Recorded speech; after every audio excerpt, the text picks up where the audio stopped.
Good afternoon, softball fans. Welcome back to Bob Van Impe Stadium and the 2025 Super 8 International Men's Four Nations Cup in Saskatoon, Saskatchewan. Kyle Smith and our broadcast partner, Chris Abbott, here with you as we have been for the duration. Just about ready to go here between Canada and the United States. Defensively for Canada, it's Matthew Waugh, Jordan Pomeroy, and Quentin Bruce left to right across in the outfield. Mitch McKay at third, Shane Bolin plays short. Ty Sebastian over at second base. Colin Walsh at first. Brian Avery today behind the plate. And Sean Cleary gets the start. Terry Richter says, play ball here in Saskatoon. Called strike one. Opening to the leadoff hitter, Jeff Lewis. Lewis has been on fire this week. Followed by Eric Ochoa. Blaine Milheim bats third. Four hitter is Cam Schiller for Ron Hackett. Jonathan Lynch bats fifth. Tyler Johnson in the sixth hole. Nick Mullins bats seventh. And a hard hit ball down to Mitch McKay over in time at first base. Well, youngsters at first for both sides today. Mitch McKay shows his defensive prowess early on, Kyle, and it allows the staff to get another look at him. He caught last night for the team and lines up at third base. Brian Avery, who played third in the opening game, is catching for the squad today.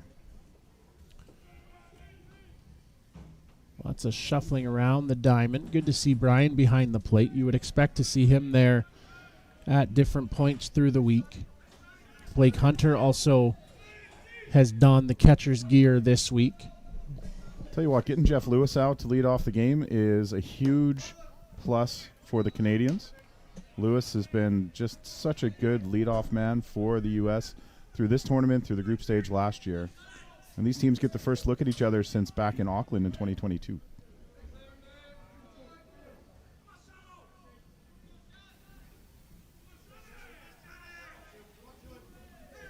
1-0 pitch. Ball in play to Sebastian on over to first. Tough play for Ty Sebastian there, Kyle. He thought about charging it on the one hop, then took it on the short hop. One good thing about the infield here in Saskatoon is it's been pretty true. They take good care of it, and Sebastian was able to make the play, had a little extra time with Ochoa running, and quickly two down. Yeah, I haven't seen many bad bounces out there here this week as Blaine Milheim will come to the plate. The Blue Crew for this afternoon's game, Terry Richter working at home plate. That's Darryl Helmer down at first, Mike Morrissey out at second base, and Scott McLaren, quick turnaround for him. He's down at third. In for called strike one. So, Kyle, the third game for Canada, the third uniform they've worn. I'm going to rank this one as my second favorite. The all-whites last night were my favorite. Didn't love the reds on opening night. That's my personal preference, if anyone cares. 0-1. Fashionista Chris Abbott. I've been called a lot of things. Been called a lot of things. Fashionista is not one of them. I would flip my blacks and whites. I like the black look a lot better. I've had people question if I even own a mirror.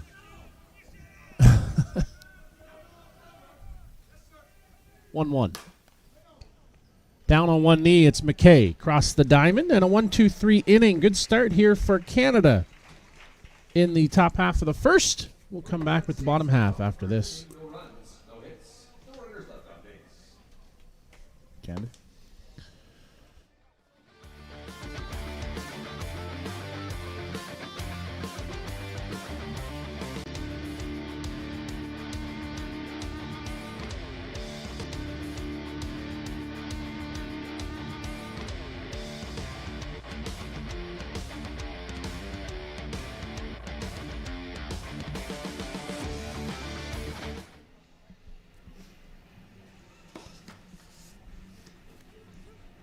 Back with you for the bottom half of the first inning here at the Super 8 International Men's Four Nations Cup.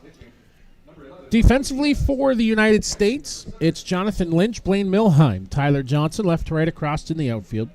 Braden Descharme over at third. Cam Schiller and Zach Shaw up the middle, as it has been. Eric Ochoa over at first base. Nick Mullins back behind the plate. And Marco Diaz on the mound. Well, Marco Diaz versus Sean Cleary, Canada versus the U.S. What else can you ask for on a Saturday afternoon here in Saskatoon? I tell you what, there's a world where these two teams will play each other again in the gold medal game later tonight. Hard hit ball just bounces foul. Matthew Waugh will lead things off here for Canada, right in left field. Shane Boland, Bradley Ezekiel, 1, 2, 3. Ty Sebastian in the 4 spot. Quentin Bruce bats 5th. Jordan Pomeroy, the 6-hitter today. Colin Walsh is batting 7th. Brian Avery bats 8th, and Mitch McKay rounds out the batting order. Listed on the scorecard as a designated player today is Bradley Ezekiel. So a day off his feet, but still in the lineup, as that one misses down and away. Yeah, Jordan Pomeroy may have forced his way into this game by his performance last night. He was the player of the game for Canada. Batted in the 4 spot. He's in the 6 hole tonight. And if there's anyone who doesn't need an extra rep in center field, it's Bradley Ezekiel. Short little bouncing ball out to second.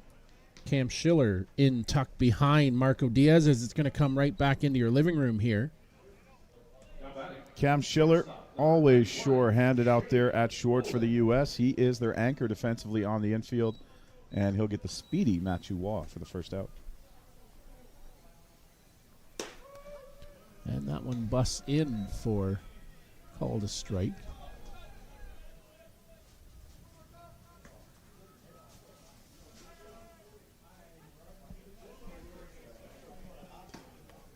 That one misses, and Nick Mullins with a direct look back at Terry Richter. It was a good-looking rise ball from Diaz. Must have been just off the plate.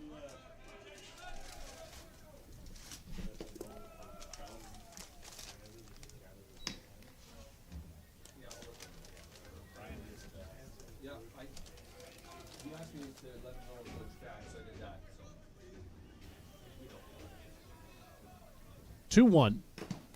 That one fouled off. Got a good chunk of Richter behind the plate on the foul ball.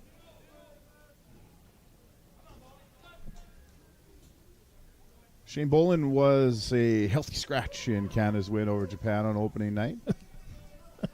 And he played last night. We laugh because if you ask Shane, he never, ever, ever wants to be on the bench again. He didn't deal with that very well. He didn't know what to do as that ball misses outside. Run it full at 3-2. As he said, he was walking and spitting seeds. 3-2.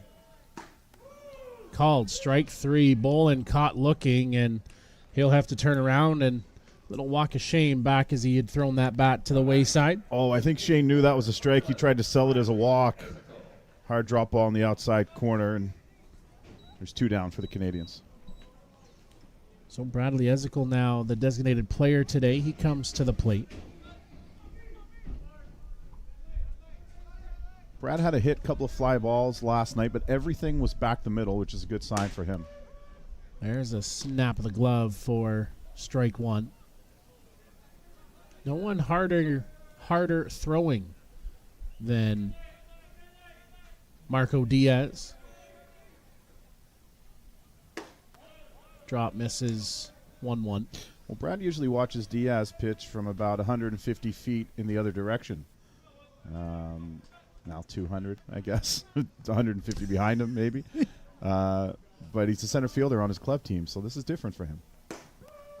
And in for strike 2. 1 ball, 2 strikes.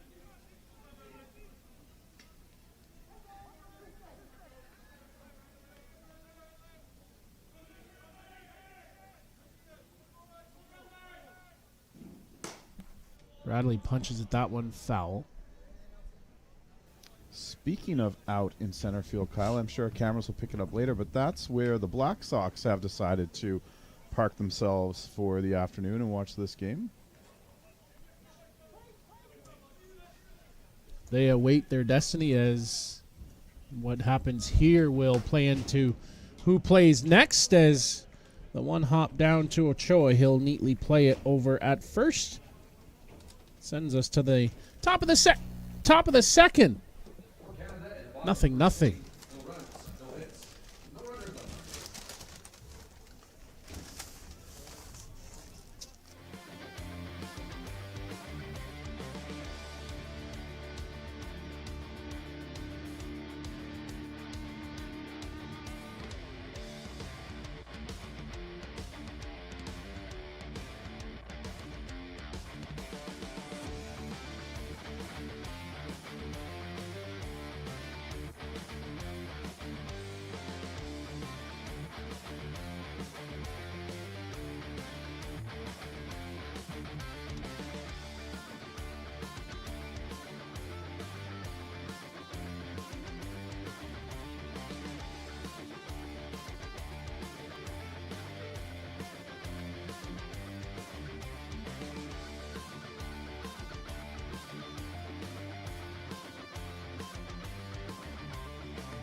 Top of the second inning here. It'll be Cam Schiller, Jonathan Lynch, Tyler Johnson due to the plate. Talked about Schiller's defense in the bottom half of the first inning. Still waiting for that bat to round into form here this week. He and Blaine Milheim, kind of the guys you would look to, but Jonathan Lynch can get as hot as anybody, as we've seen, and you saw firsthand last year in Oklahoma City. Lynch, Lewis, Ochoa really driving the bus offensively for the Americans in that event. One of the things that I find really interesting about this game is in the 8-hole for the U.S., and that's Braden Ducharme. He's pushed Blaine Milheim back out into center field for a second consecutive game. So, USA's given him a good long look as maybe an option here.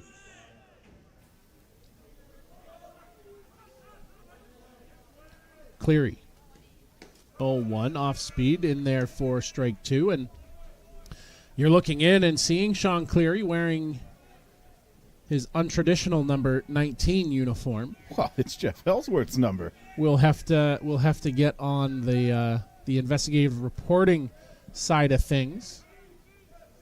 I'm sure there's a jersey that's gone somewhere.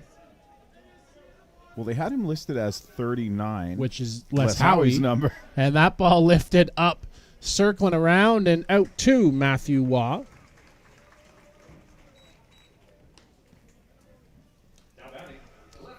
Schiller gets a good piece of this, kind of inside out, and one of the strengths for this Canadian team will be their outfield defense.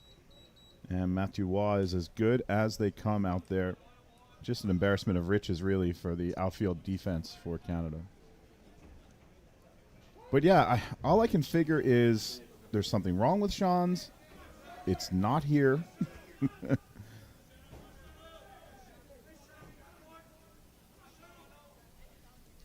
Cleary skips up and out of the zone. So, it could be something as simple as it's got a rip in it or whatever. Or you could be looking at a kangaroo court fine with that sitting back in a hotel room. But we don't know. I'm just speculating. I've asked the question via text, and we're going to be joined by Mike Brancho here this afternoon. As that ball gets lifted up, back goes Pomeroy. He's going to find the fence, and you say, goodbye, home run for Jonathan Lynch, as he is flying around the bases in possibly the quickest home run trot you've seen. Lynch did that an awful lot in Oklahoma City in the group stage. He wastes no time getting around the bases and put a USA sweater on Jonathan Lynch, and he is just a one-man wrecking crew out there. Dead center field, nothing Jordan Pomeroy could do, and the U.S. out to an early lead.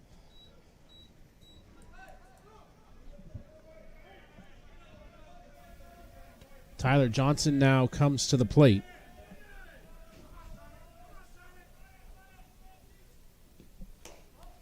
As that pitch is outside. I mean, it doesn't matter at all. It is just odd to see Sean Cleary wearing number 19, though. It's en route to Saskatoon. Oh. One ball. That ball gets lifted up, but not by Sean's forgetfulness. Ah, okay. The manufacturer is to blame. 1-1 count.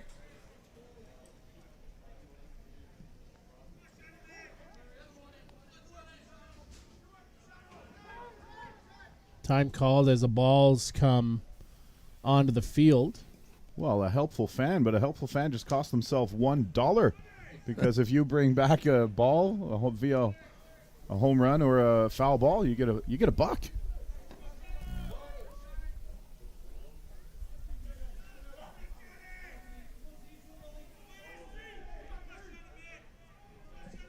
On the honor system, I'm sure they can come here and say I threw a ball in. If so, I've thrown about 10 in here this week. I got 300 actually. That one, trying to bunt, it goes for naught. 1-2.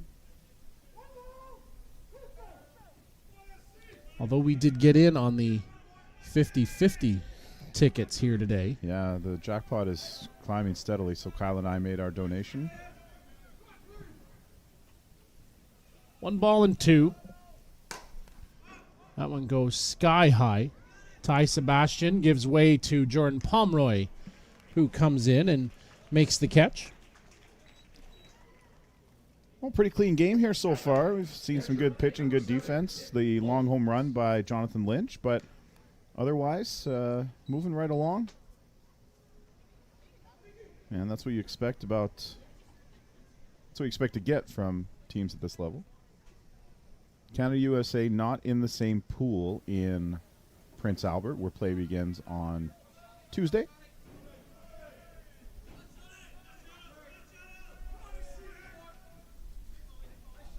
Nick Mullins waits the offering here. Misses for ball one. Sean checking on the miss there, and he says hi. Didn't go.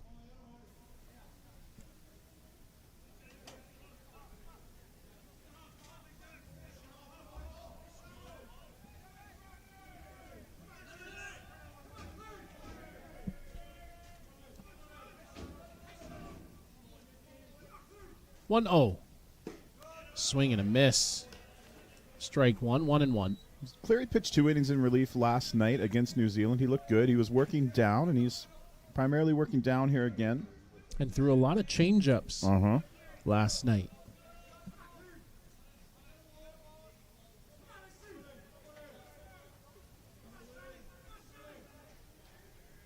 One. In for ball two.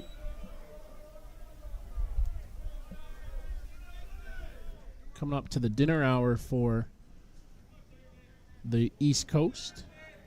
Hope you've had a great Saturday afternoon and spend the evening with us here in Saskatoon. Still 2 more games upcoming. As that pitch misses to the top side, ball 3. Those games undecided, other than we can tell you Japan is in the 3-4 game.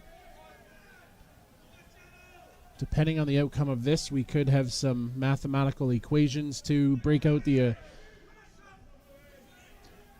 calculators for. I think, and don't quote me on this. As that ball lifted up and out to Matthew while in left field. If Canada wins or loses by, if the United States wins or loses by less than 3, they will get into the game, the gold medal game. If Canada wins, then, they win by more than 3, then New Zealand's in, something along those lines. I didn't do a very good job explaining that. I'll try again later. We won't coach you. Please don't. It was terrible. We'll come back after this.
Bottom of 2 as we await for Nick Mullins to appear from the dugout.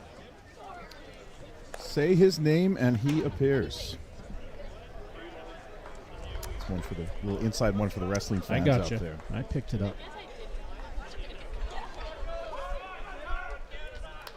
We believe that Chris Abbott will redeem himself in the explanation of the outcomes.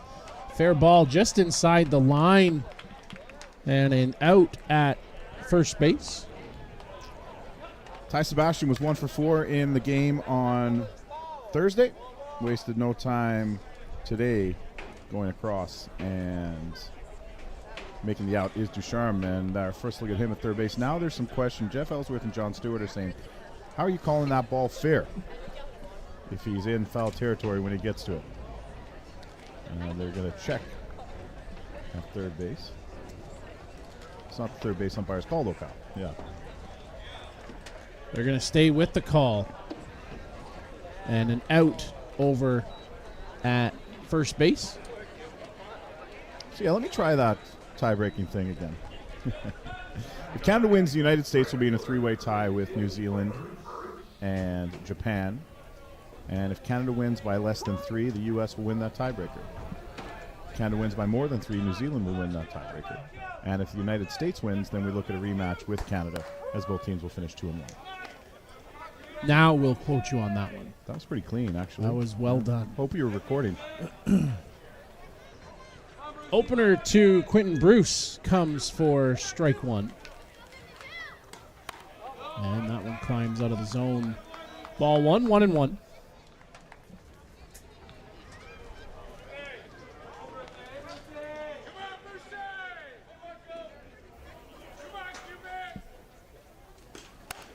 Cuts in for ball 2. Interesting on that play, Chris, with the accompaniment of instant replay in Prince Albert. They, being Canada coaching staff, would have a decision if they wanted to challenge here early in the second inning. That would be at their disposal, although we still need to get some clarification on what is acceptable. I believe it's not until after the bag in doing some researching. But that possibly could be something that would be looked at on replay next week. Right through the 5-hole of Ellsworth down at third base. Never was much of a hockey guy, Jeff Ellsworth. Quentin Bruce had a home run Friday night, a deep one as well. The winds were howling out to right. I don't think it needed the wind, but it certainly propelled it a little bit further. Today, zero, absolutely zero breeze in Saskatoon. Back to the mound. Nice and easy. On to first. 2 down. Well, you're seeing a master class from 2 of the world's top pitchers in Sean Clary and Marco Diaz right now. You've got 2 really good hitting lineups that are looking awfully pedestrian so far. And Jordan Pomeroy now at the plate. First pitch hard swinging. Some of the Canadian hitters late on Diaz. They're not the only hitters in the world to be late on Diaz, but some foul balls really shooting off to the sides here. 0-1. Right on the corner, called for strike 2. And Kyle Marco Diaz this week so far, this is his 3rd appearance. He's kind of, he's getting loose out there, but he's not really, really pushing it. He's looked pretty smooth, actually. Today, probably throwing harder than he has been. Swing and a miss. Strike 3. Turned it up a little bit. You can hear the snap of the glove of Nick Mullins. Up and down. Top of 3 on deck here in Saskatoon.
Top half of the third at the Bob Van Imp Stadium in Gordie Howe Sports Complex.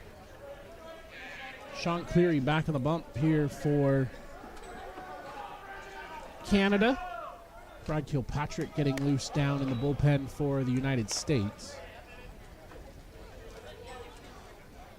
We were treated to a phenomenal 1-0 game between Japan and New Zealand in our first game of the day. Yeah, Pittarona, hard luck loser. 2 hits, 9 strikeouts, and loses 1-0. Off speed, spins out of the zone, 2-0. In that game, New Zealand left 12 runners on base and had 2 guys thrown out at home on ground balls in the infield. So, you know, we talk an awful lot about putting the pressure on the other team, but Japan was ready for the task all day.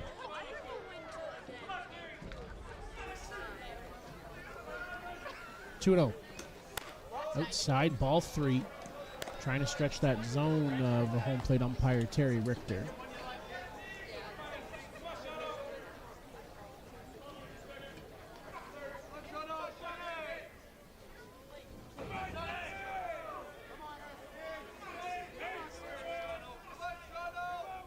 Three balls and 1 strike.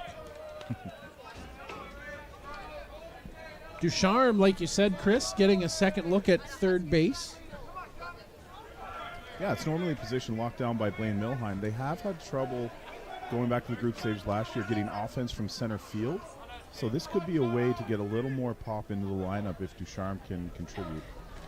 Outside, ball 4, and contribute he does with a leadoff walk. That won't hurt his chances. So Zach Shaw in the 9 spot. He comes to the plate.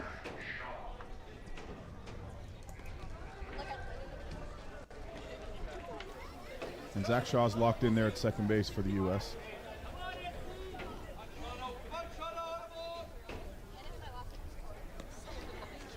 He'll give you a little bit on offense, but it's his defense that is certainly the part of his game that shines the most.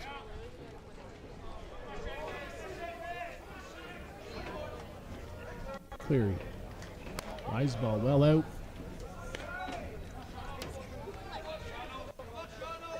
Sean, a little bit different than last night, was really working the strike zone. Today, a little bit more nibbling and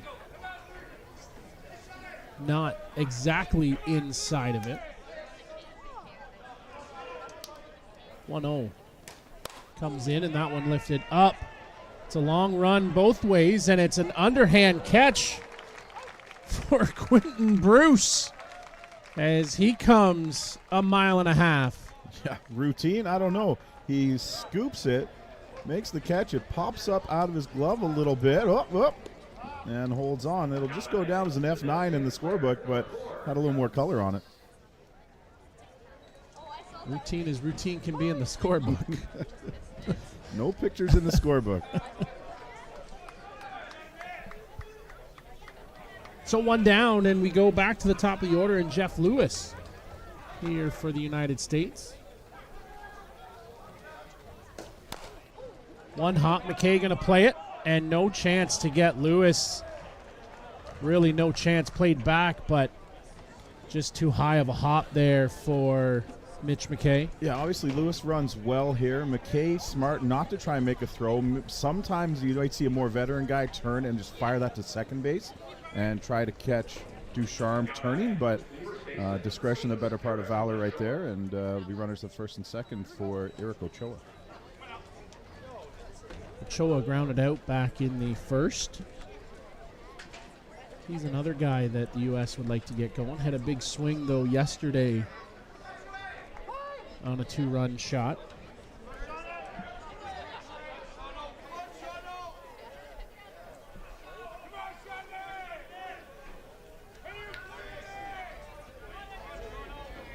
little bit going on here on the bases for the U.S. Well outside, ball one. Yeah, Sean's misses are missing arm side.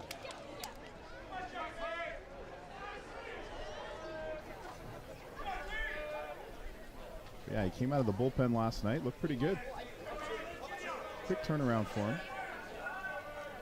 I'm sure he'll settle in. There's that grip. Off speed, screwed it right down into the dirt as spinning around was Ochoa. Interesting there, a little bit different delivery from Sean. That glove normally to the side, but kept in front there. Well, you know, guys got to reinvent themselves over the years too, right? Like, Sean's been at the top of this sport for almost 20 years now. You know, like back to his junior days when he was a standout on the national level here. So, you know, you've got to evolve as a pitcher as well, because you know the hitters are studying you. And one of the biggest things I've noticed so far this weekend is the amount of times you change up speeds. High hop.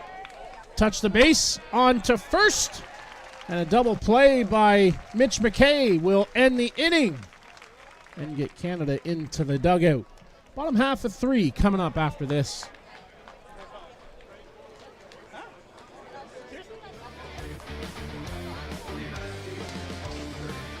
Welcome to Mont Hill Golf and Country Club. With our beautiful 27-hole golf course open to the public, we work tirelessly to ensure your time with us is second to none. Well, here you'll be able to enjoy an incredible dining experience at our very own Big Pete's Steakhouse. Play some of the best courses in the world with our state-of-the-art golf simulators. Upgrade your gear with the top brands at our pro shop, or host a stunning wedding, event, or conference inside one of our beautiful ballrooms. Learn all this and more at monthill.ca. We can't wait to see you soon.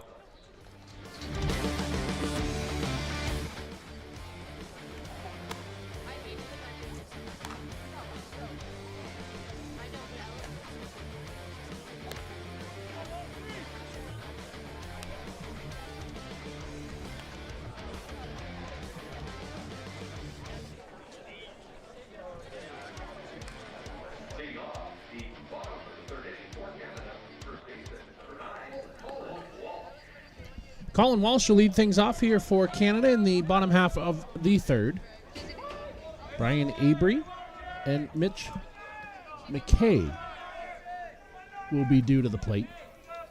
Had a chance to catch up with Colin quickly after the game last night, and if you were with us, you know that he had runners in scoring position pretty much every time he came to the plate. And we had talked about it on the broadcast that it would be great for him, and you're sure he was feeling it, that he really wanted to drive somebody in. He did in his last at-bat, and he said the exact same thing back to us. You know, he's like, I had enough chances, you know. It was time to do something there. Time to punch one through. And he had a strong hit to the gap.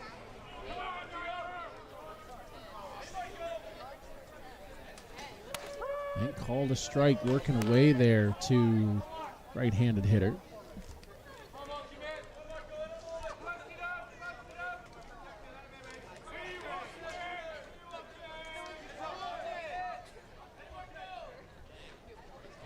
One-two pitch. That one fouled off. A similar pitch that caught more of the plate. Ball spotted off.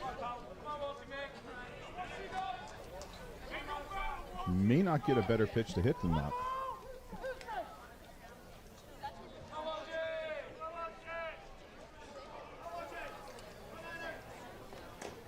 Well, off speed.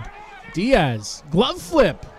Over to first. Big man can field his spot out on the mound. Nice play by Marco Diaz. Oh, he's breaking that one out. Real nice job by Diaz. This looked like one of those that might just squib under his glove. Nope, he trapped it. And a little bit of flair over to Ochoa as well. So Brian Abry now, he'll come to the plate here for Canada. Bottom 3rd of the order.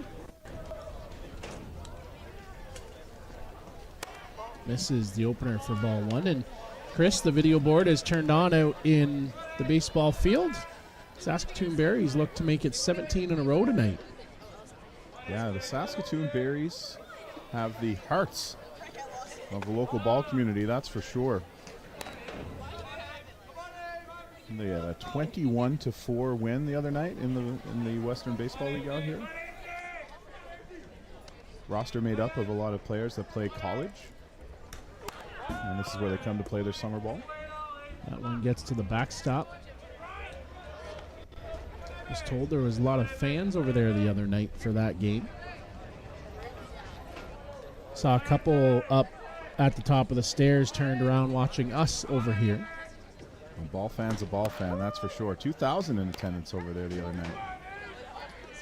In for call to strike. Speaking of multiple thousands, that's what we're expecting in Prince Albert as we get going with the World Cup Tuesday night. Canada and New Zealand, the marquee matchup for the host team. That one punched foul over on the right side right after opening ceremonies. Tuesday night, you can bet you'd be about 7,000-ish people, one would imagine. I believe you and Lance Wynn will have the call on that game, so I'm going to go out and be just roving around with the people and enjoy that one as a fan. I can't wait. True man of the people, Chris Abbott. Lifted again, foul. Well, I had the pleasure of being in Prince Albert in 2018 at the under-18 men's, and it'll be a good time to reacquaint myself with my friends on the host committee there. Ian Litzenberger and his crew. Ian's generally got an 016 in his back pocket. 3-2. Fouled off. Do it again. It's good at bat here. Brian Avery against Marco Diaz. Avery played in the game Friday night, played third base. He was a spectator yesterday versus New Zealand.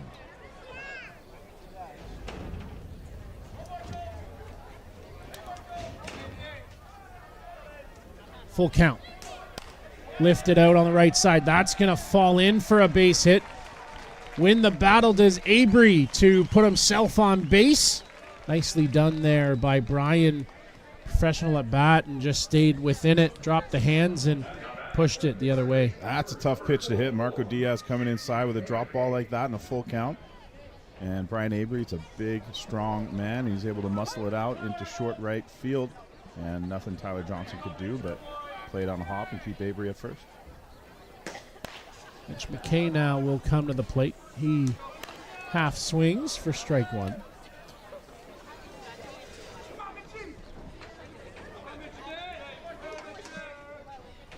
McKay well versed against Diaz on the club scene. Turns to bunt, goes foul.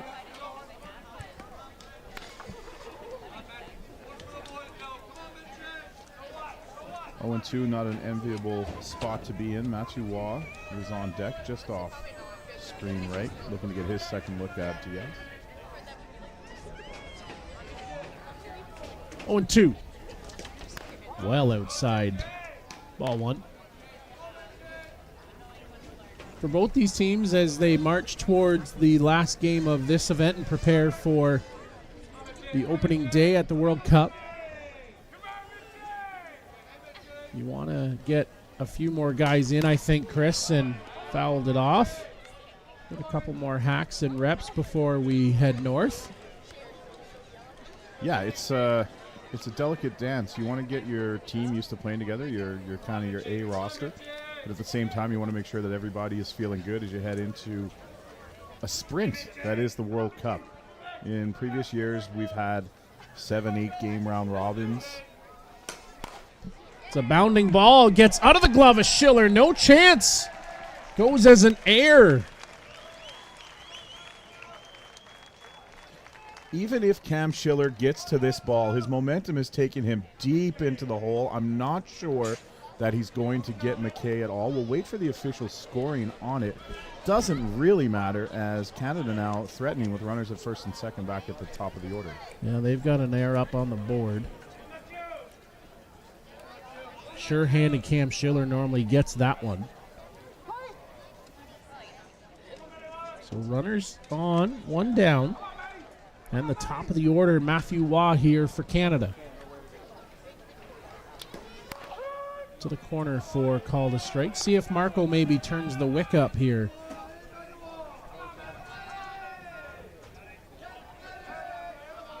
Well, I don't think he's got a choice.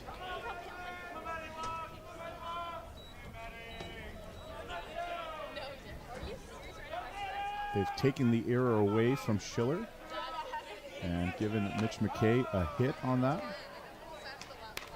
That one into the dirt. Ball one. So Canada with back-to-back singles, Kyle, here in the bottom of the third to finally break the roll that Diaz had been on. String a couple together here. Run through the sequence of signs does Mullins. 1-1 pitch. Misses. Ball two.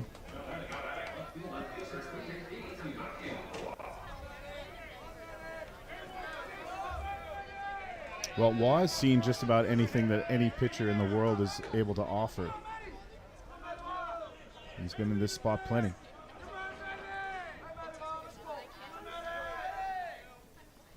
Off speed, a good pitch there from Diaz. Runs it now 2-2. Well, for a guy that can throw in the mid-80s, one of the hardest throwers we've ever had the pleasure of watching, you got to get geared up for it.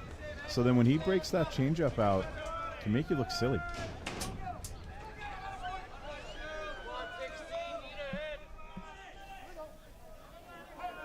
Diaz is just such an imposing figure out there on the mound as well.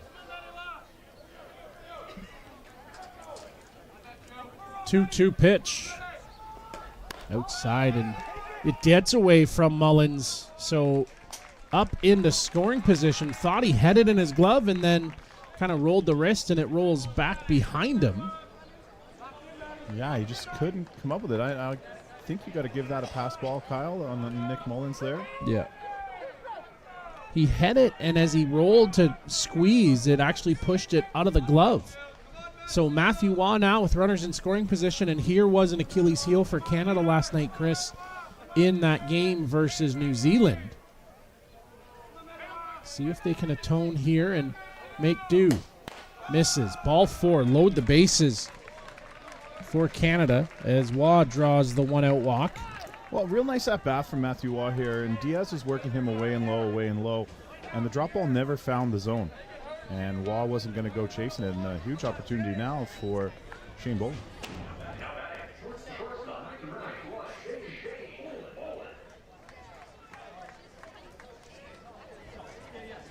And after that walk, Brad Kilpatrick will head down the right field bullpen to get loose. As does Cody Gibbons in tow. Brad has been up for the duration of this game, every inning thus far, and that one in for call to strike. But yeah, to your point about the runners in scoring possession, this is not an opportunity you can let get away from you if you're Canada.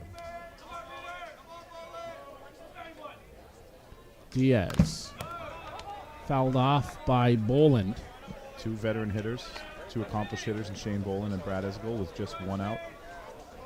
And Shane finds himself now in an 0-2 count.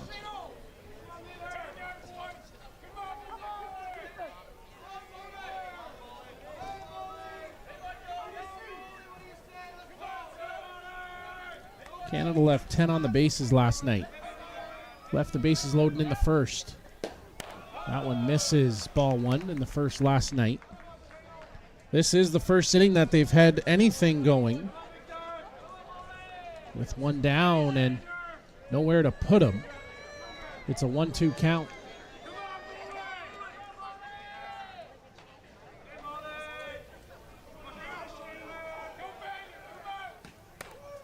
Called strike three, got Shane looking.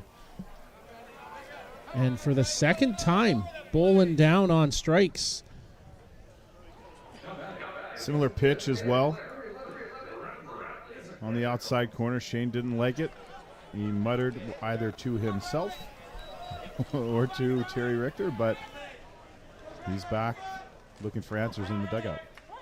Actually, and quickly he finds himself at third, running for Brian Avery with two down. No time to look for answers. Get it through for one. Here comes McKay. He's around to score for two. Canada takes a 2-1 lead here in the bottom of the third by way of a Bradley Ezekiel 2-out single. Brad Esgel didn't wait around to get into account with Marco Diaz. He looked for a pitch and pounded it into the ground and past the outstretched arms of Cam Schiller. And that's why you have Brad Esgel batting in the middle of your order. And if Canada's to do anything at the World Cup this week, Brad Esgel will need to be a huge component. Ty Sebastian swings at the first one, foul.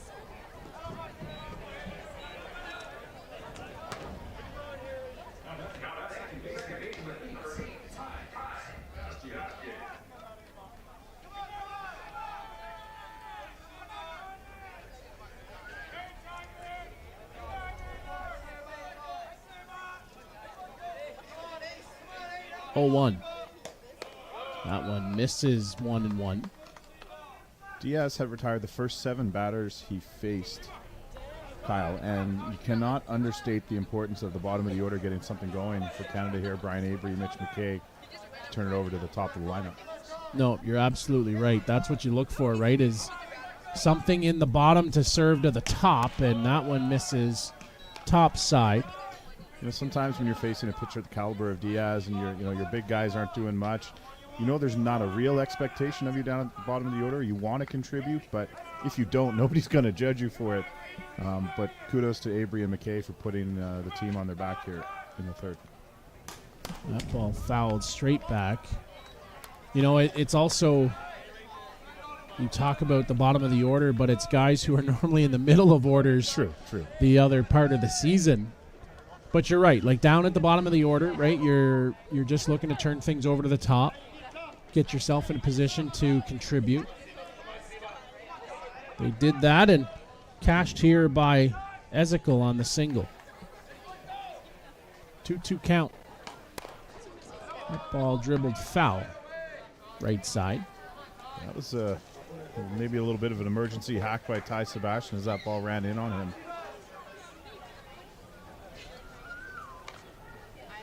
But he did well to fight it off.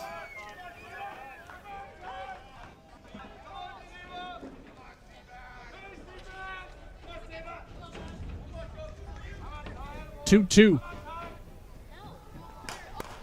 That ball swung on, driven out to left field. You can say goodbye home run for Ty Sebastian. Up and over the scoreboard and left. It's 5-1, Canada. Oh, a monster 3-run shot for today's second baseman, Ty Sebastian, in a 2-2 count. He fought off the previous pitch, made no mistake with this one. Another inside rise ball. He gets the bat head out in front of it, and the bench knew it was gone right from the crack of the bat.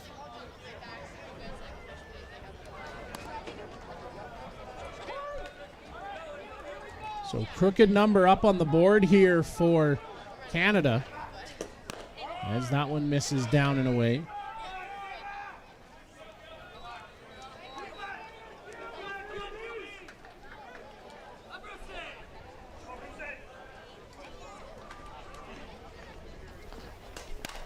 And that ball hard hit out to center field, but Blaine Milheim tracks it down. But for Canada, they push across 5 runs here in the home half of the third and take a 5-1 lead.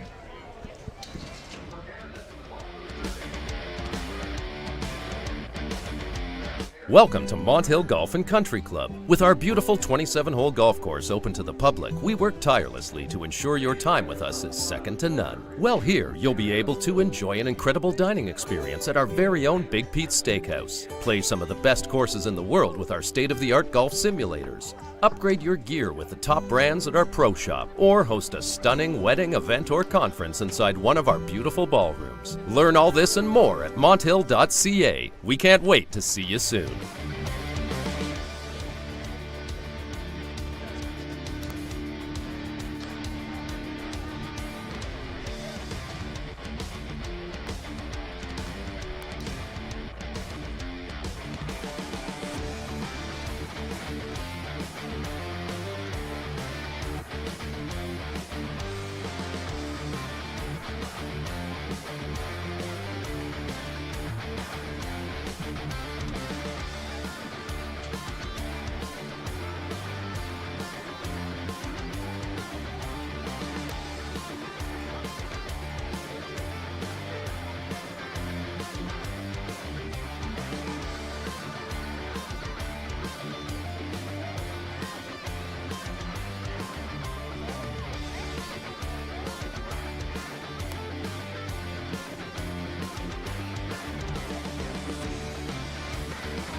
So Sean Cleary staked to a 5-1 lead here, thanks to his offense. Opens with strike one.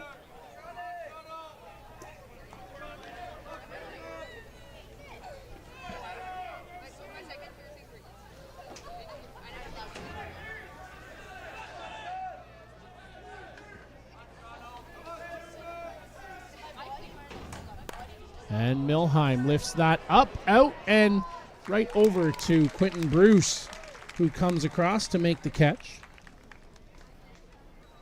So if the United States here, Kyle, after giving up 5, you've got to be looking to get 1 or 2 back. And on the other side, it's super crucial for Canada to get a quick inning for Sean Cleary on the mound.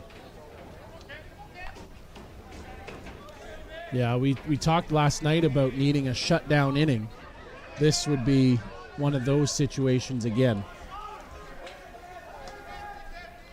Swing and a miss by Cam Schiller.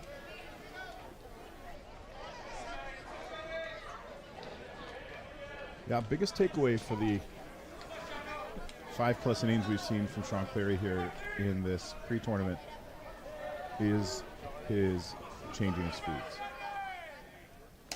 Rise ball, and Cleary a little bit of a spin there after letting go of the pitch. He'll come back to the landing spot and get to work on that. He kind of caught his toe with his secondary drag after he landed.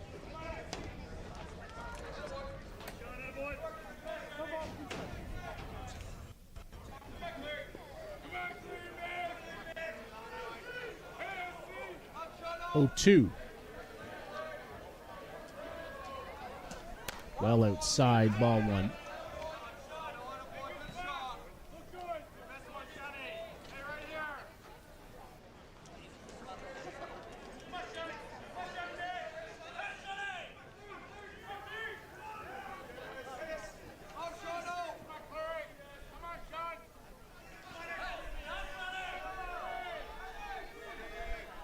Three shakes, 2 nods with the pitch. Drop ball down and away, ball 2. 2-2. Kyle, day 3 of the tournament here, and the first day that the wind has not been howling from left to right, and we've already seen the difference it makes with a couple of home runs out to left today that may or may not have gotten out of here during day 1 and 2. And making the catches a lot easier as well. Mm-hmm. Haven't been such an adventure. Rise ball, swing and a miss. Schiller can't get to it. 2 down here in the inning, and gathering a little bit of momentum here, Sean Cleary, as Jonathan Lynch comes up. He had the home run back in the 2nd inning for the United States. Well, it's no secret when it comes to Sean Cleary. If you let him get into a groove, it can be a short night for your team. Usually you say when something's going bad, it's a long night for you, but he can make it a very short night for you if you let him get comfortable out there.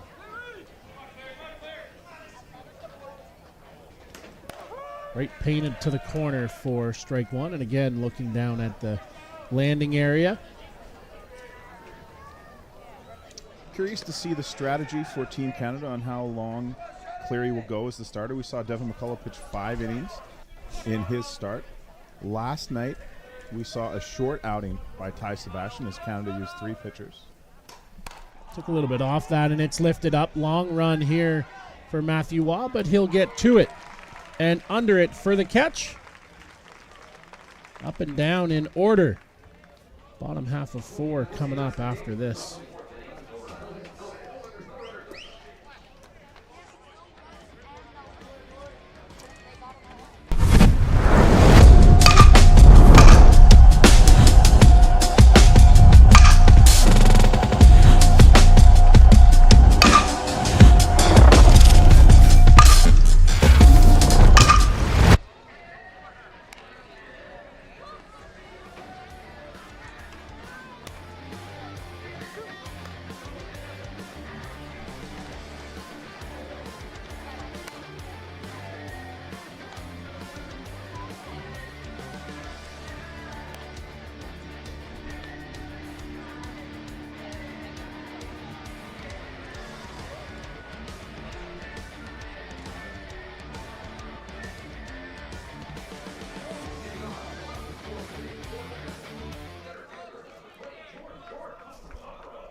Jordan Pomeroy struck out in his first at-bat back in the second. He was the only Canadian batter not to reach the plate last inning, and he promptly deposits one past Ducharme at third. And that looked like it caught Braden Ducharme by surprise, and it was past him before he even realized it. And Jordan Pomeroy staying hot here in Saskatoon.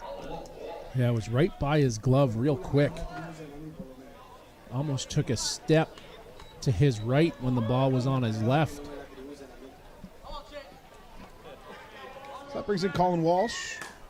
And he sends one out to center field, tracking back, and coming down with the ball is Blaine Milheim with a real nice catch over his left shoulder. Yeah, really nice job there by Milheim out in center field to get over and find it again as he was on the warning track making that catch. So with one out and one on, Brian Avery, who got everything started for Canada in the third, will step in.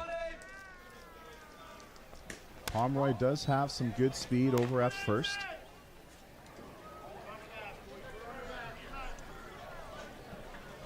Although testing Nick Mullins is not something that you see very often. Oh! Nice pick by the veteran American catcher. And that will keep Pomeroy over at first.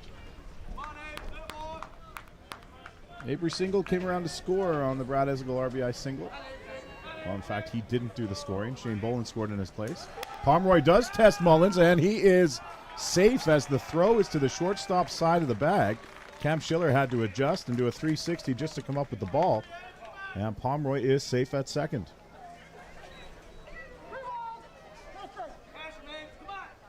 And it's a 3-0 count on Avery.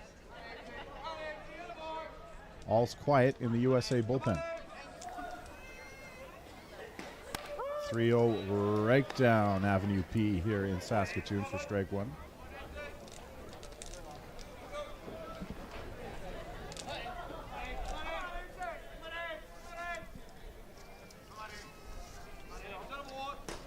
Avery shoots this to the right side, but it's going to fall foul.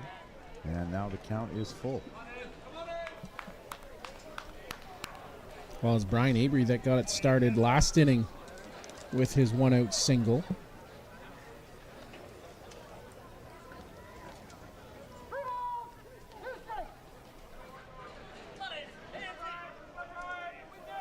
Five spot for Canada in the third has been the difference here. We have a 4-run lead. Playing in the fourth, that's going to be low ball 4. And Avery will reach for the second time in as many innings. And once again, Mitch McKay finds himself in a big spot for Canada.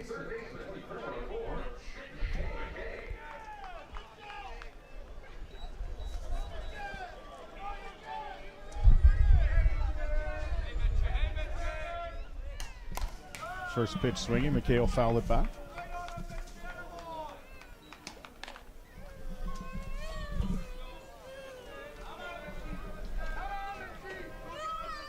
Top of the order, Matthew Waugh waiting on deck. As this is not a situation Marco Diaz finds himself in very often.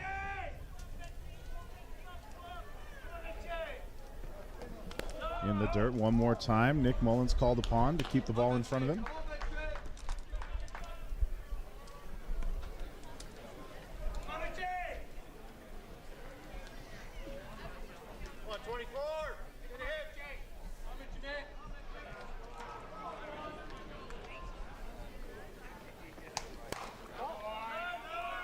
Up and out for another ball. So Diaz is having a little bit of a battle with the strike zone right now. Asking for confirmation of the count. It is 2-1.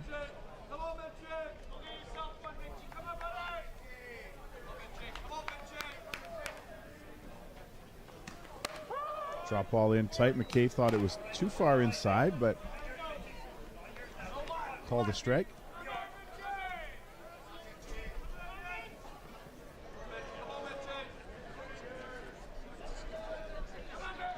McKay does lean out over the plate, so those do look a lot closer to you than they are.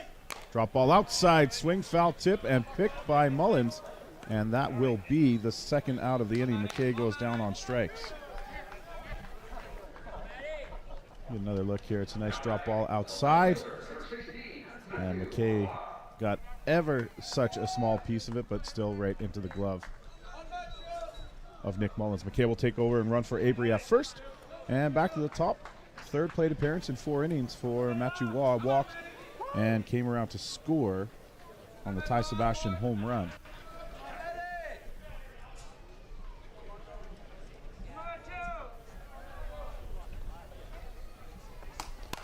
That was a drop ball right down the middle. Waugh just a little bit behind it. You can see him, he's shaking his head. He knew that was a pitch to drive, and it just got on him a little too quick.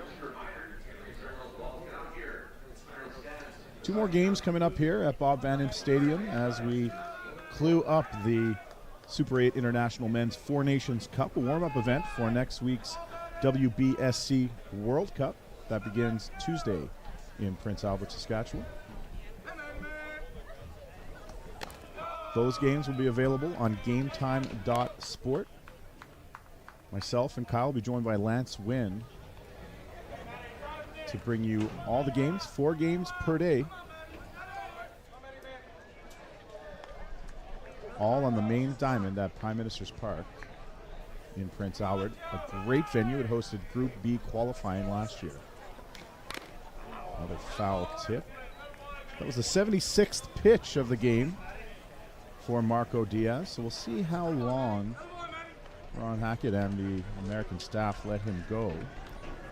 As Kyle mentioned earlier, Cody Gibbons and Brad Kilpatrick had been warming, but this inning, it's been quiet down that line. So looks like it's Diaz's inning.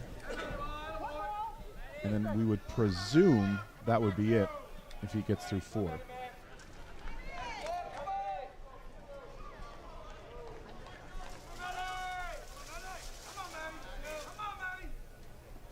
That one is off to the screen and bounces right back to Diaz. Oh, while Mullins gloved it, it would have bounced right back to Diaz. And the runners will move up now at second and third, and Matthew Waugh is having another phenomenal at-bat.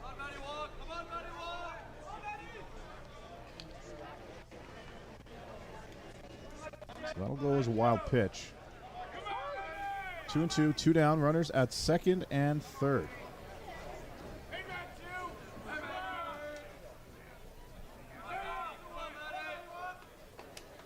Well off the plate. Now the count is full one more time. Shane Bolin would bat next should Waugh reach.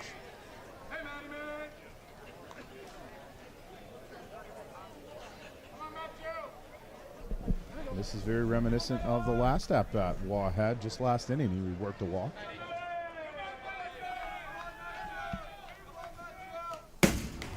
That hit the bat and is a foul ball as it was high and tight on Waugh. We'll take another look here. Yeah, Diaz kind of blocked it out, but that did go off the bat. Foul ball, no argument from Waugh. And frankly, if that pitch hit him, we would all know.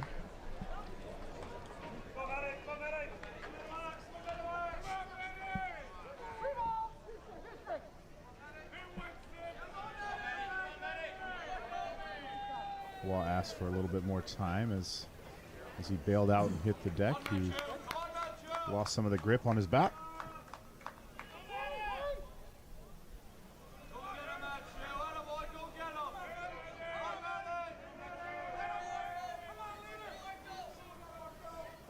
And again, that's not even close. So Waugh will work another walk against Marco Diaz. And one more time, Shane Bolin will come up with the bases loaded.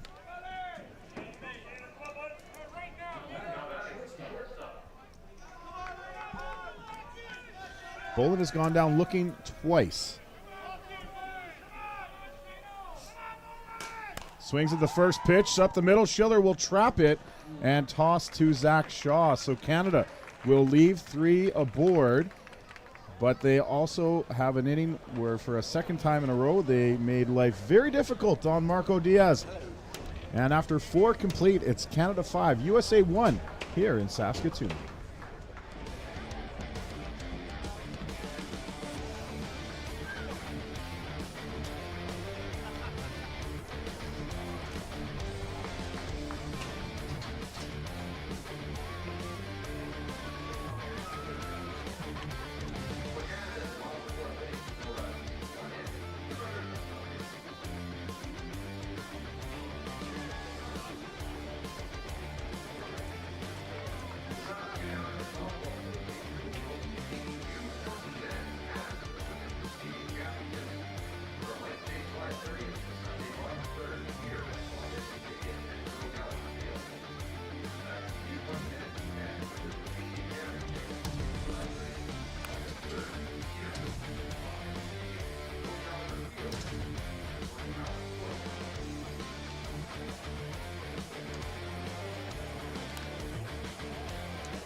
Top of 5 here in Saskatoon. Kyle Smith, Chris Abbott with you as Justin Schofield is getting loose down in the bullpen. And Chris, I started to wonder as I was enjoying my lunch, in the situation for the U.S. with Diaz, I wonder if he actually goes the distance here, and then you just go with Gibbons and Kilpatrick in the next game. I think you might be right, Kyle, because there's still nothing going in the bullpen, so you let Diaz throw his 100 and some odd pitches today, and then we'll see him on Tuesday. And that one well outside. Yeah, that's probably a sound strategy.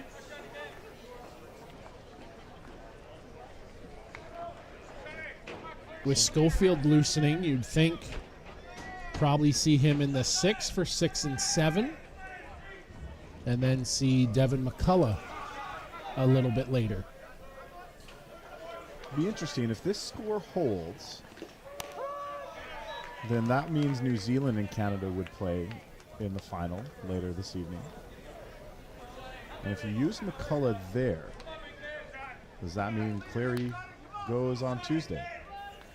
It's very curious. Canada, with 4 pitchers that can go at any point, they are a little deeper in the pitching department than other teams. Swing and a miss by Johnson as he turns around in disgust.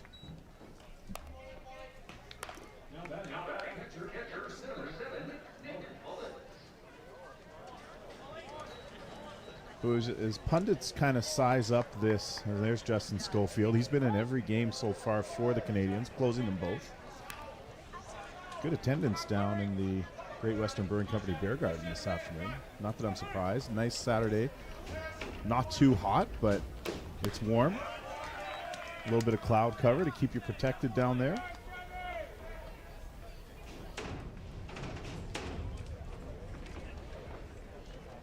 Yeah, really and truly, other than we noticed a hint of smoke in the air today, it's a really pleasant day with the overcast clouds and no wind.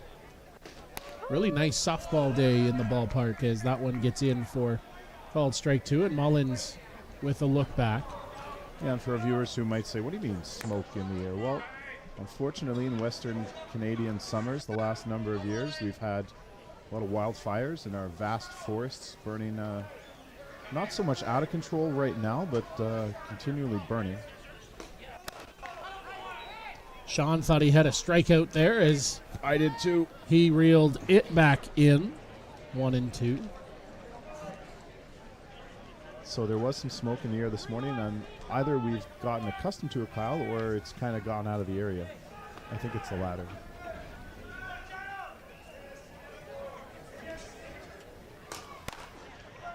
Short hop on the bounce, in the hand, and on to first by Shane Boland. Kyle, you got to be good to be lucky and lucky to be good. Shane Boland stabs at this with the backhand, gets just enough that it bounces back up to his throwing hand, and then he makes a strong throw across to Colin Walsh.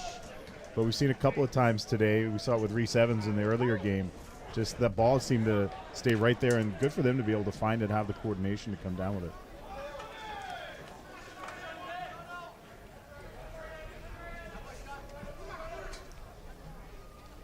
Cleary paints the corner, called strike 1.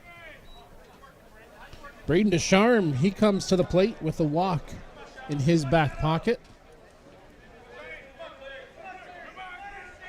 U.S. jumped out to a 1-0 lead in the second on a Jonathan Lynch home run.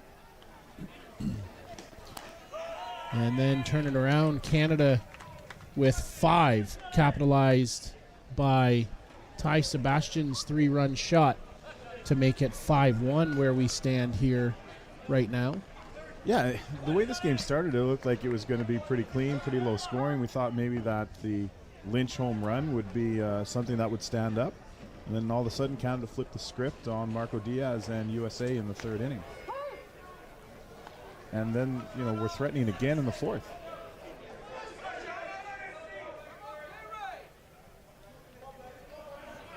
Oh, 2. That one outside and climbing 1-2.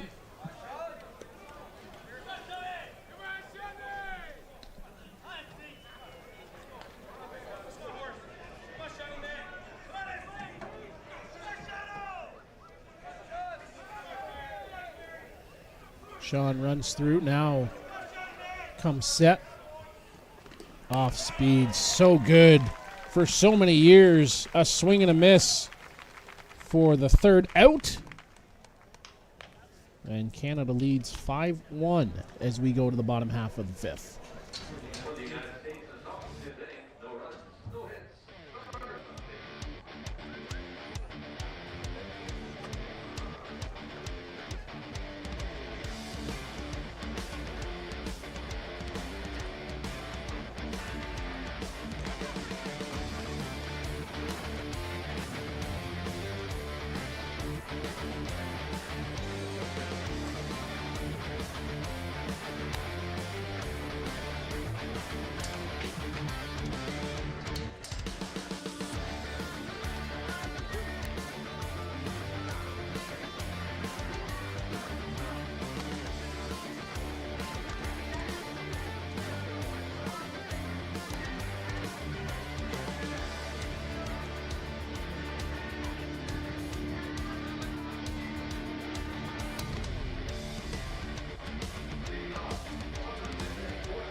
Bradley Ezekiel will lead things off.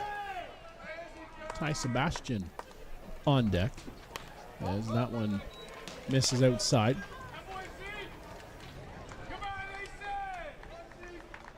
Still 2 more games here this afternoon at the Super 8 International Men's Four Nations Cup. Japan will play in the next one versus an opponent yet to be determined. And that one comes inside. When we're talking about Japan, Kyle, I think they find themselves in the 3-4 game, but they've got to be thrilled with how they played this morning defensively, getting themselves out of jams. They made a home run stand up. Yeah, truly an old-fashioned 1-0 ball game that they had a few challenges they worked out of. But yeah, overall, most complete game we've seen from them, and that's a good sign as they get closer to Prince Albert.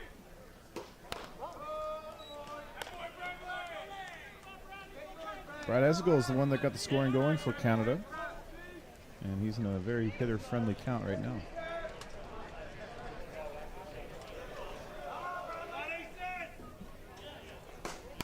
Punched out on the right side for a base hit. Bradley, 2 for 3 now with 2 singles. Yeah, that's a great sign if you're John Stewart, Jeff Ellsworth, Les Howie, and the Team Canada brass. I think we're going to see a pinch runner here, Chris. It'll be Nick White coming on to run for Bradley. Get the old man off his feet for a little bit.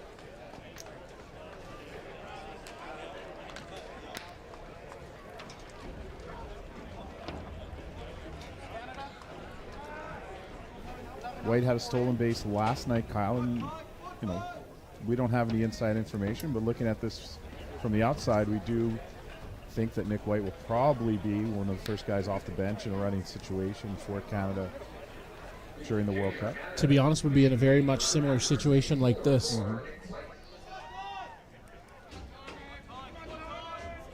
Save the legs.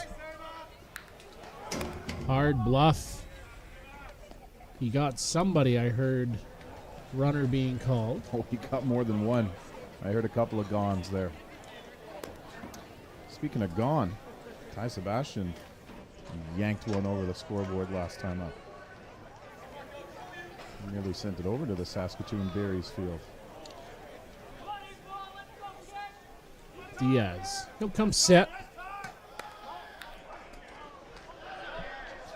Got him at second. Nick Mullins cut down a would-be stolen base as White had a great jump over at first.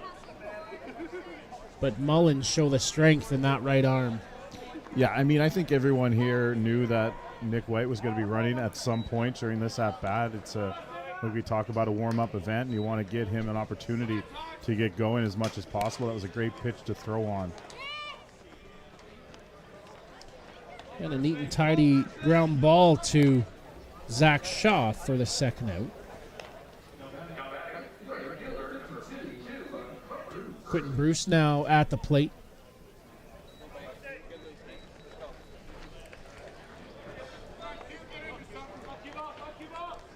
Well, Brad Kilpatrick is up loosening, Chris. What do we know? I'm not going to try and understand the methodologies. Inside for a ball, although we are getting to the latter stages of this one, so Kilpatrick, being the starter, could start to get loose for that purpose, as USA will play immediately following this should they come up on the short end of this one. Ochoa, pick and tag at first base. So leadoff single, cut down on a stolen base, and a pair of groundouts. It's a 1-2-3 inning here for Canada in the bottom of the inning. Top of 6 after this.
(5-1) Canada leads as we get into the top half of the 6th inning. It'll be Zach Shaw, Jeff Lewis, Eric Ochoa due to the plate.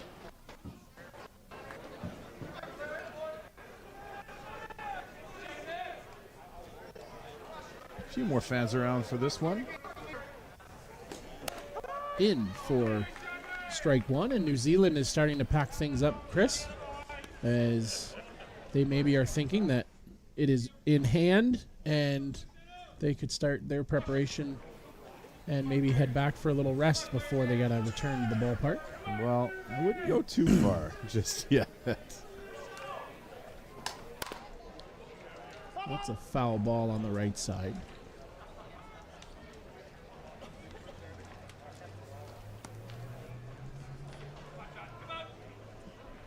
That wasn't far from being a fair ball. It took a high hop and a weird bounce out of the box. We've seen some interesting hops coming off the batter's box. I've seen a lot of balls pounded into the dirt here this week.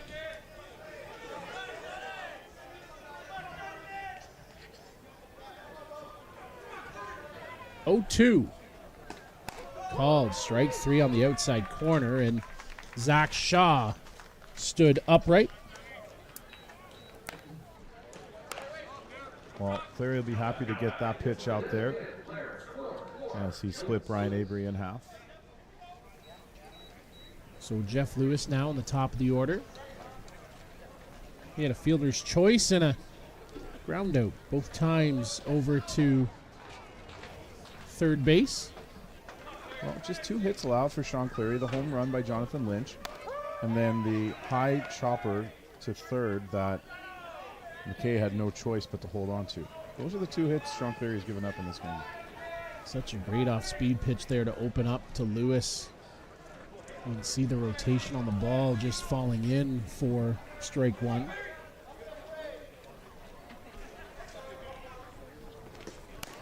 And again, checked in for strike two. Lewis goes for a little bit of a walk. Yeah, I don't think he liked that call, felt that the pitch was low. I mean, Lewis's knees are higher than the average person. He's a tall man.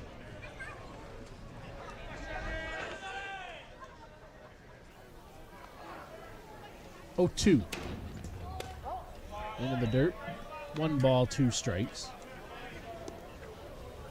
Justin Schofield continues to throw at a medium pace down the left field line. But the fact that he's still throwing would tell you we see him in the 7th, I would think. I think so. Especially since they're trying to make that his role. Come in and close out games. Why not give him a little leash here to do it again? Swing and a miss. 2 down.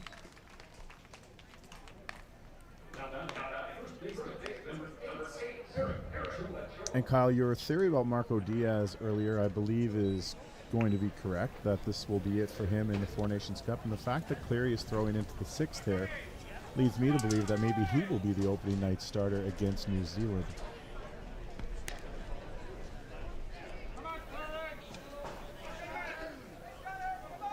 Yeah, definitely appearing that way. It's been a very good outing for Sean, and actually last night as well. Good, strong 2 innings of work against New Zealand.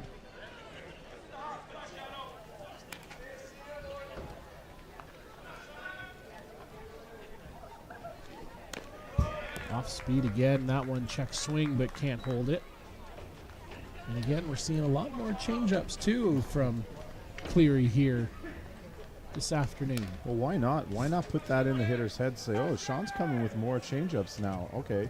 And then he can get you with the other stuff too. So he's always had a changeup. And I know obviously we don't, the statistics aren't really kept on it, but anecdotally it looks like he's using it a lot more often. Maybe he sees the success that Devin McCullough has with it. Yeah. There's a little bit of a knuckleball floating in. Little wry smile on his face. Well, you don't see that very often. He's looking right at Ochoa, too. Ochoa doesn't find it funny. Not at all. Not at all. But, man, there's something you never see from Sean Cleary. Having a little fun out there. Who's that cat?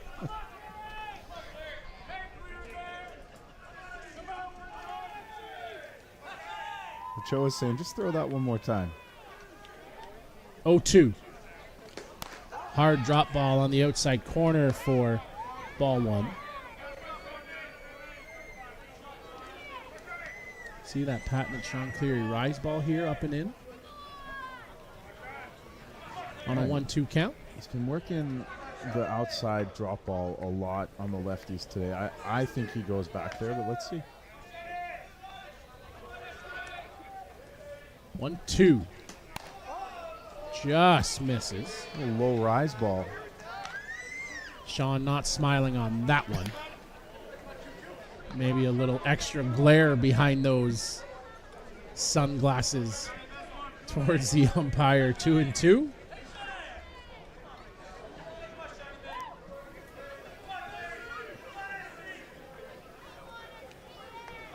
Two down here in the top half of the 6th.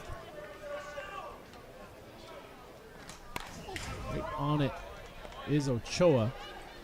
Stays at 2-2.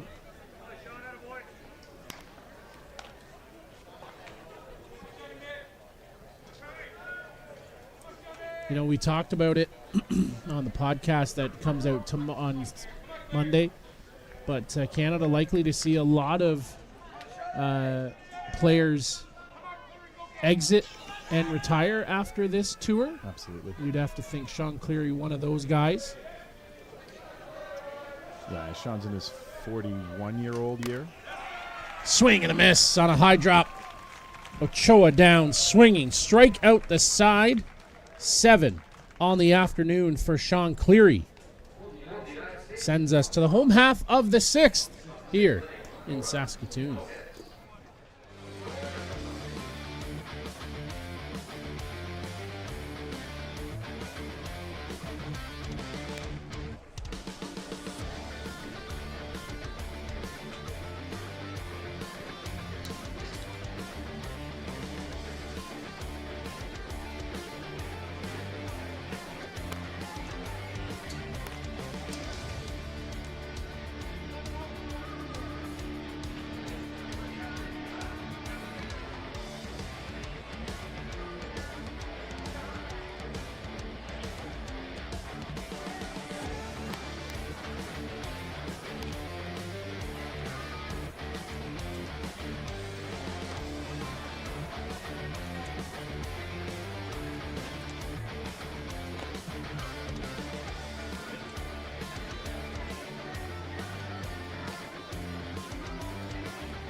Bottom half of the sixth here for Canada and U.S. It's Pomeroy, Walsh, and Abry due to the plate. It's Brad Kilpatrick on in relief here for the United States.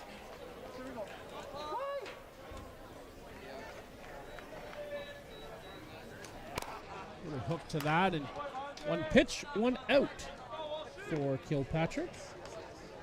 Yeah, it's a tough look for Jordan Pomeroy coming in against the lefty Kilpatrick, who does have that movement from the left side, that natural lefty curve. Pounds into the ground. Zach Shaw makes an easy play to his left.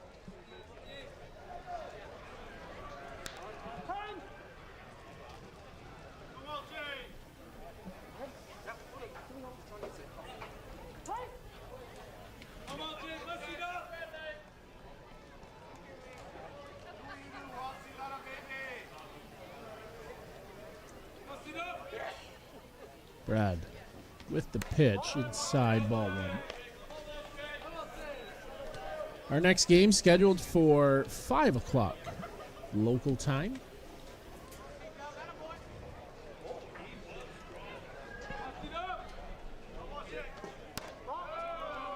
And the 1-2 game scheduled for 7:15 as that pitch misses. Ball 2.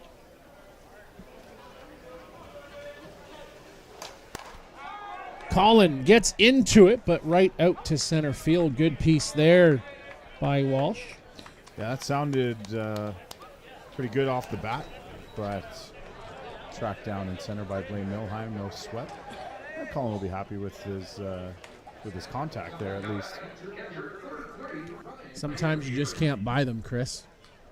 And right now, Walsh in a little bit of that funk, but at least he's putting bat to ball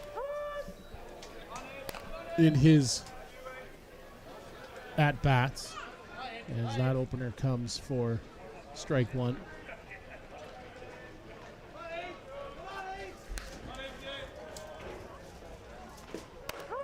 And strike two quickly.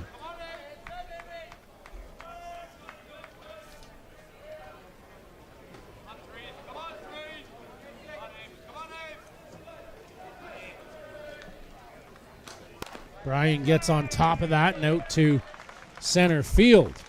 So Abry, a 2-for-2 day with a walk and a run scored.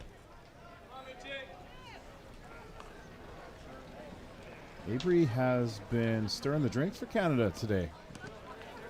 And he will depart with 2 down, but it won't be Colin Walsh running. It's Max Major coming in to run.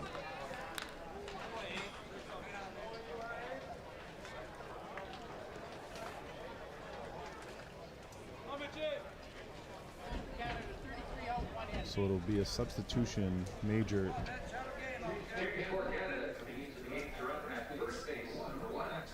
So Major gets into his 3rd game here this weekend.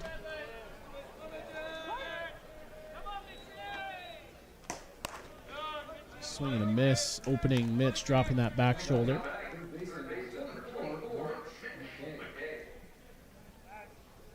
Trying to get up to that rise by Kilpatrick, who Warren Jones earlier today called sneaky. Why are lefties always sneaky and crafty and elusive? It's a very good question. A little bend in to McKay. I've never seen a right-handed pitcher referred to as crafty. Greg Maddux, maybe. And that one fought off, dropped in for a base hit. Going around coast to coast is Max Major. Heads up running there by the youngster. Well, I tell you what, Kyle, that's a great piece of running by Max Major. Not taking for granted that he's in the game. 2 outs, he's off on the crack of the bat. Lynch, no other play but to get it into second. And how about Mitch McKay with a couple of hits on the afternoon? Yeah, he can handle the bat really well. Nice thing for Canada, if he's not in your starting lineup, he's hitting the ball, putting the ball in play, so he'd be a good pinch hitting opportunity.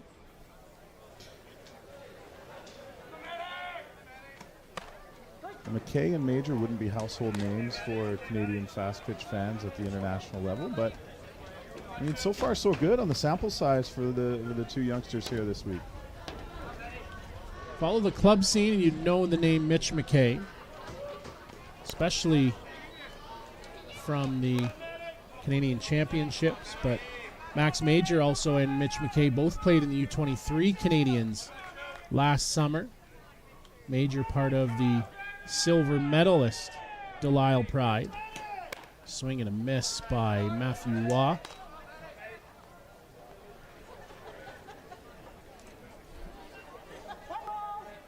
I would say 2 bright stops for Canada moving forward.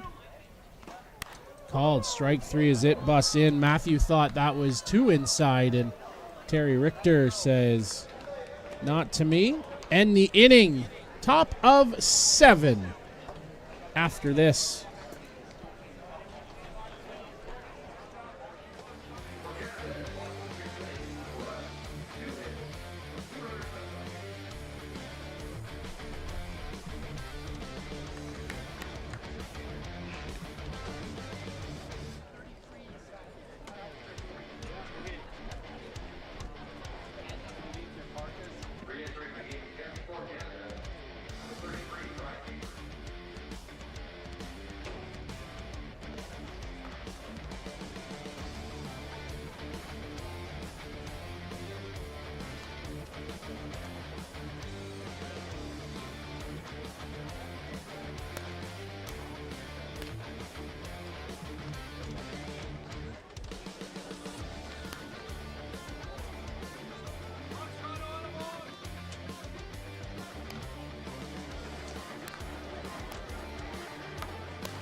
Blaine Milheim will lead things off here for the United States. Top of 7 as early has gotten late here. Kyle Smith, Chris Abbott with you at the Super 8 International Men's 4 Nations Cup. I want to say thanks to the sponsors, Discover Saskatoon, Softball Canada, Player of the Game Awards, Rawlings Canada, and of course the Great Western Brewing Company.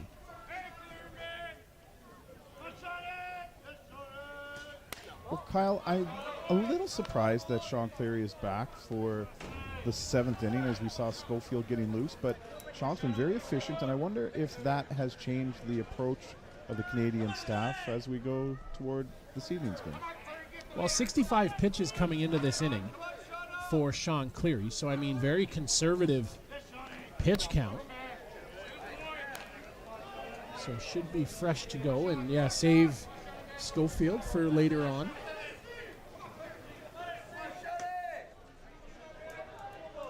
But yeah, you're right. We had thought for sure that the 6th would be it for Cleary.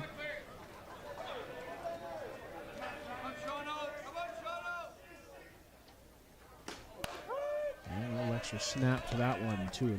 But I think it's a good sign if you're the Canadian staff when your veteran ace comes in and says, no, I don't want to come out. It's a warm-up tournament. He doesn't need to go back out there. But for him to come in and say, no, give it to me. Let me finish it off. That's great for Canada this week.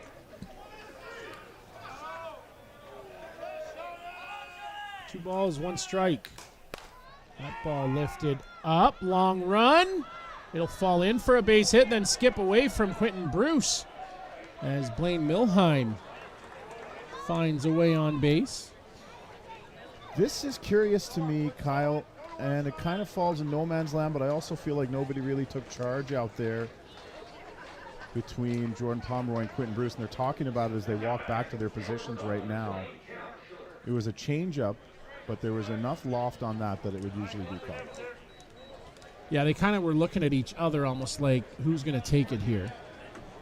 As very quickly, Justin Schofield has gone down the line, Chris.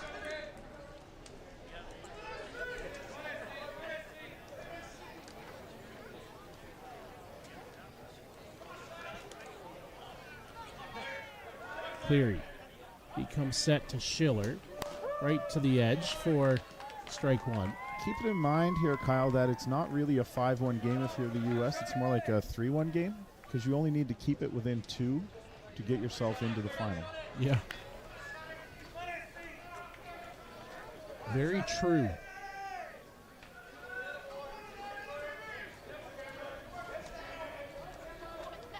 It's like having the +2.5.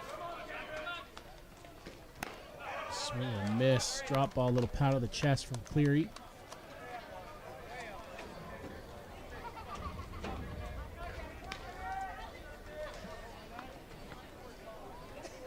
That was a great drop ball from Sean. Even though he deemed it a miss. I know. I saw the replay in-house, and it looked great to me. Might not have been the spot he wanted, but it fell away. For sure. 0-2. With a mid-lift foul out of play. But when you're among the elite, your mistakes can be fine because hitters are overmatched. It's something to remember that, good pitchers, they own this sport. Sometimes as a hitter, you feel like you're up there with no pants on.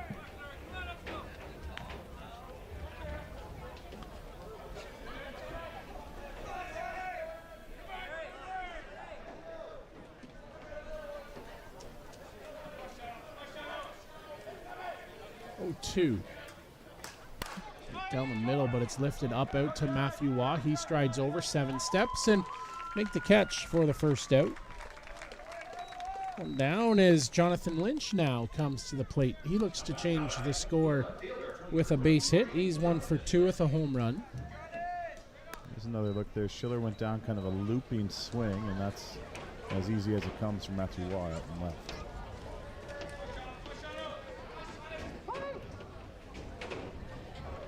Lynch really the only guy who's done any damage for the U.S. here today.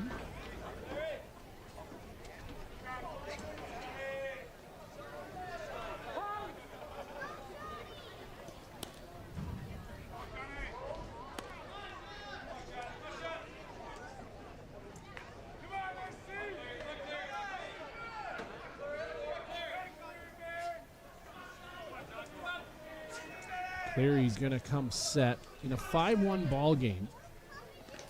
Off speed, drops in for a call to strike.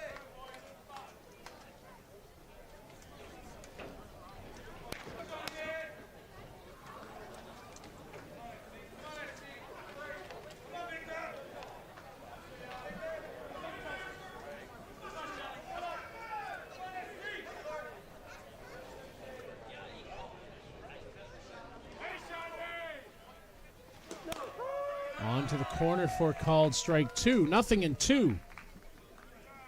Here to Jonathan Lynch. I think Lynch has a few more questions than answers here this at bat.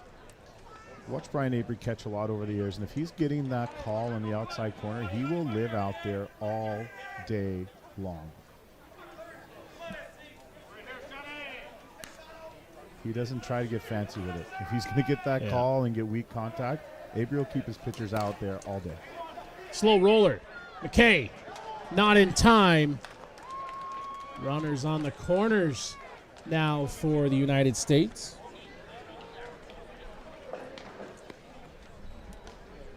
Infield single for Jonathan Lynch. Yeah, Cleary thought about going after that, but he was smart to let his third baseman, Mitch McKay, come get it, but Lynch was just too fast. If Sean picks that up, there's no way he turns and throws it. The best chance was for McKay, and even still unable to get the speedy runner at first. 2 hits for Jonathan Lynch.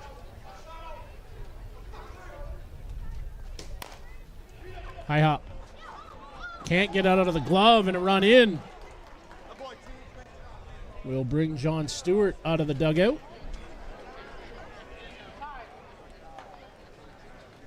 That might be it for Cleary here now, as they wanted to let him finish it off, but just a couple of unlucky batters for Sean, and he will give way.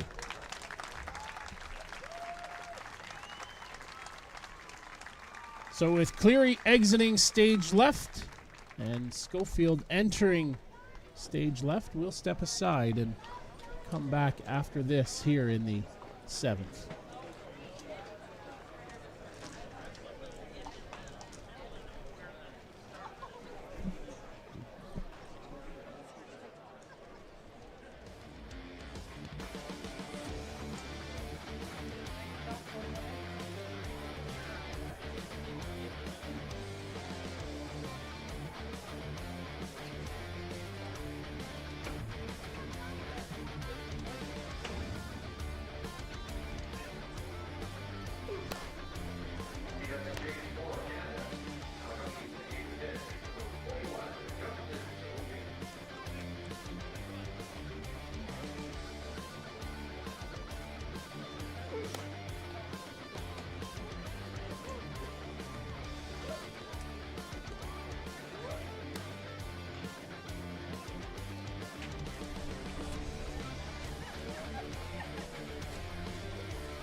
Back into the top half of the 7th inning. 1 run already in for the United States. Nick Mullins finds his way to the plate here as he will greet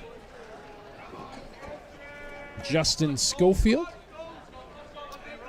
And Mullins represents the tying run just like that, Kyle. Tough luck for Sean Cleary. A fly ball that maybe could have been caught, and then a few squibers on the infield. Next thing you know, he's out of the game. Doesn't diminish a masterful 6 innings that he put in before. Yeah, great performance here today by Sean Cleary.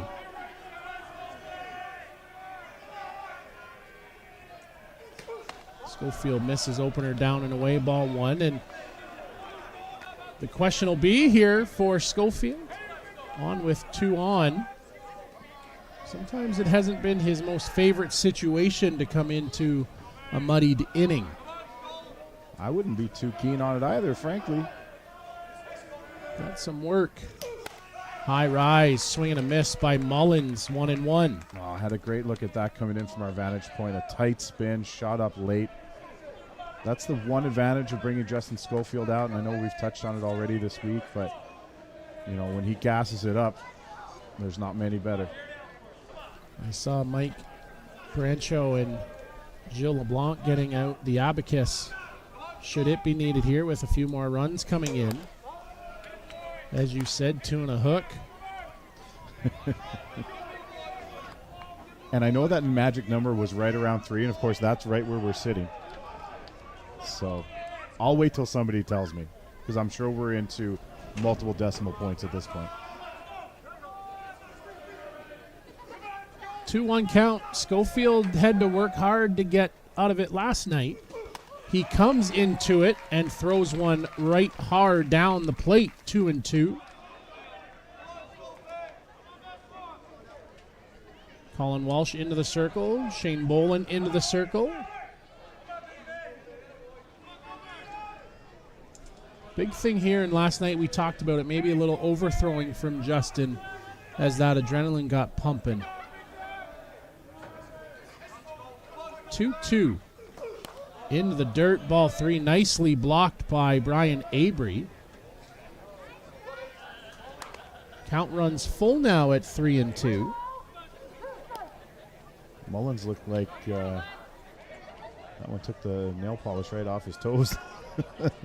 They took an extra beat, and now Brian Avery is out to the mound to talk with Justin Schofield. I'm sure just what pitch are we going with here? Maybe not throw some signs down. Yeah. Well, before they brought in the rules about the 20-second pitcher clock, not so much Brian Avery, but Ryan Boland before him would have an absolute path beat to the pitcher's mound talking about pitches. 3-2. Inside, fought off. Boland gloved it to second for something. Time called. I don't know what's going on. There's a whole lot of everything happening. They got an out at second for sure. Here comes the replay, and that ball just got airmailed away. Time was called early by Darryl Helmer. I don't know if that ball went out of play. And that's why time, or maybe Darryl just got his hands up to duck and dodge down there. Well, that's going to count the run, Kyle, and make it 5-3. And that should put the USA in the gold medal game. 6-4. And Nick Mullins on a fielder's choice to short. Really nice job by Shane Boland to knock that ball down on the infield and get the in-between runner. And with that, 2 down, so Tyler Johnson is back out on the bases. So there's still some confusion about what happened here. And time was called. Like, if time was called and the throw went out of play, should Johnson not be moved ahead? Well, this is, I don't. So if time is called because the ball went out of play, yes, you should have runner advancement. We'd have to see the replay. I don't know if Darryl necessarily called time or if he, and here comes the replay. So you got one there. And then the ball goes errant, and Darryl's just got his hands up dodging. He didn't. No, there he called time right at the end. But USA's not arguing that. Canada is the one asking for a conversation. I don't know if they're maybe wanting. They're putting Jonathan Lynch back at third. So it's still 5-2. Interference by players outside the dugout, so Lynch does not advance on the errant throw. Oh my goodness. So it's 5-2 still. All right.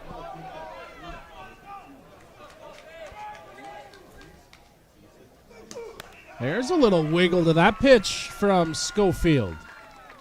Okay, so we got a fielder's choice, then we got interference by the U.S. delegation outside the bench, which puts Lynch back at third and which makes the spread now 3 runs again. Ah! Remember that time when we said don't go away because things happen in ball games? How many times has New Zealand done a U-turn on Circle Drive here in the last 5 minutes? They are in the holding pattern that the airplanes go in when they can't land. Schofield quickly to an 0-2 count here to Braden Ducharme. and now steps off the mound.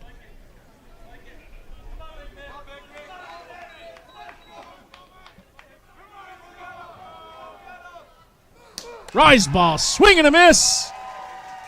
Descharme down on strikes. What a turn of events here in Saskatoon. What we thought was a 5-3 game turned to a 5-2 game.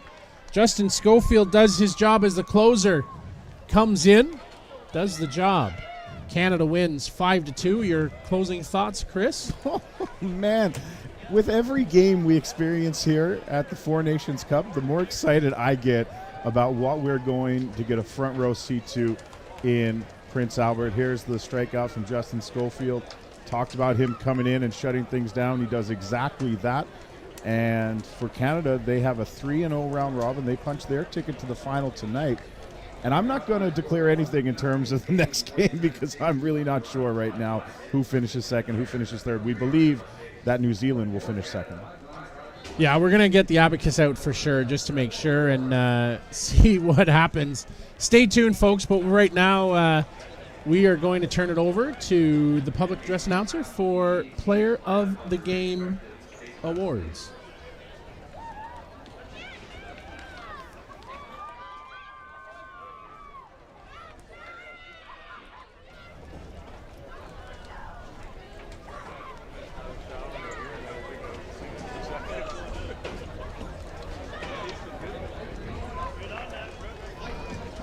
Brooks. Brooks is there. Ladies and gentlemen, time now for players of the game. One player from each team will receive an award from Rawlings, Canada. Brooks Penrod from Softball Canada is here to present today's awards to each player, as selected by Kyle Smith and Chris Abbott of Softball Premier TV. Player of the game for the United States, going 2 for 3 with a home run, Jonathan Lynch.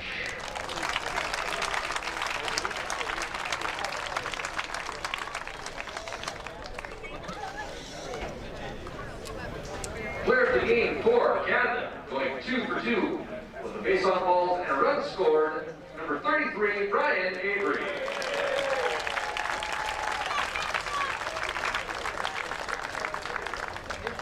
Ladies and gentlemen, a round of applause for a very well played game for both teams. With this 5-2 result for Team Canada, we now know the seedings for the remaining 2 games this afternoon. Finally, the game will feature number 3 of the United States taking on number 4 Japan.